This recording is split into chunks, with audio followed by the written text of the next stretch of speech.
Hello, my name is Blindboy Boatclub and I'm an artist from Ireland, and the St. Patrick's Festival have asked me to give a daily message of gratitude to the artists taking part in the festival, and also for me each day to speak about how I incorporate mental health practice and emotional awareness into my creative process, and I want to share that with you so that might help you. So when you're an artist, you have the wonderful privilege of creating art and then sharing that with the public.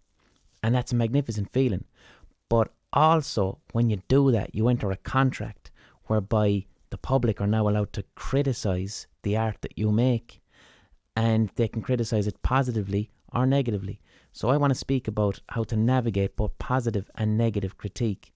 Receiving negative criticism about something you've made and something that you love and something that's personal. Receiving criticism about your art can be really hurtful and it can be creatively stifling, but it's a given of the job. It's a guaranteed thing. You're never going to avoid it. It's always going to be present. You have to accept that some people are going to think that your work is bad art. You have to accept that, okay? Everyone has individual senses of taste.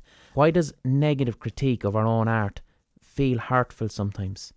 Well, often it's a sign that we are rooting our sense of personal identity and self-esteem in the quality of our artwork, which means that when someone critiques your art, which is merely an aspect of your behaviour, when a person critiques your art, it feels like a personal attack. We have to accept responsibility for that, okay?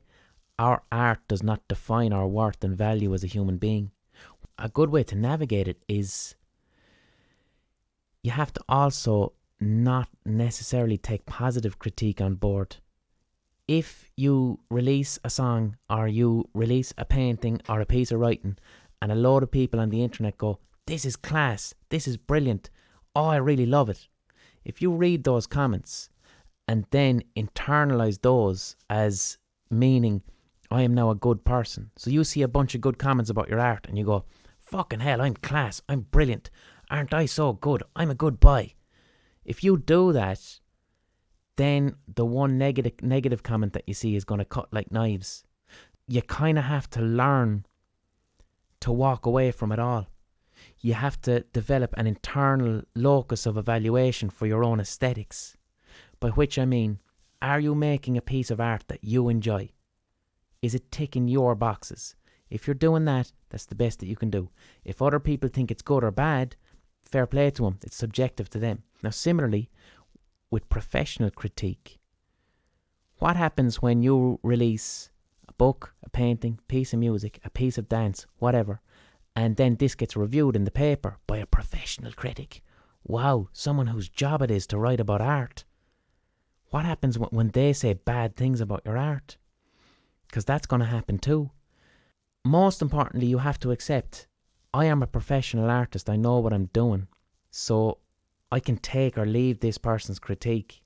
Even if the person is writing in a big fancy paper, it doesn't matter. They're just another person with an opinion. Even though their job is to critique art, you're a professional artist. You don't have to take it on board.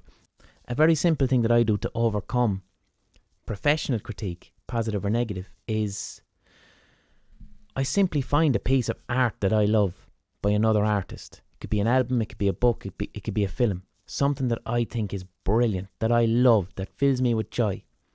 And then I find negative professional reviews of it. I find an album I absolutely love, and then I read the review where some reviewer calls it shit. And when you do that, it's very easy to separate yourself because it's not your work. And you just go, "Jesus Christ, will you shut up? Shut up with this silly review about this brilliant piece of art. I don't agree with you at all." And it's a very liberating feeling. When it's your own art, because you're attached to the work, it can be hurtful. It can feel hurtful when you have a critic saying, your work is bad, your work is blah, blah, blah.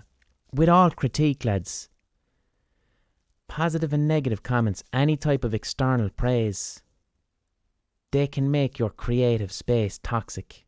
If I'm sitting down in my creative space to write or to create music or whatever, and I'm trying to achieve a sense of flow, I cannot be thinking about the opinions of some fella called Niall from Tullamore who wrote a comment on Facebook, or some person who's a critic in the Irish Times.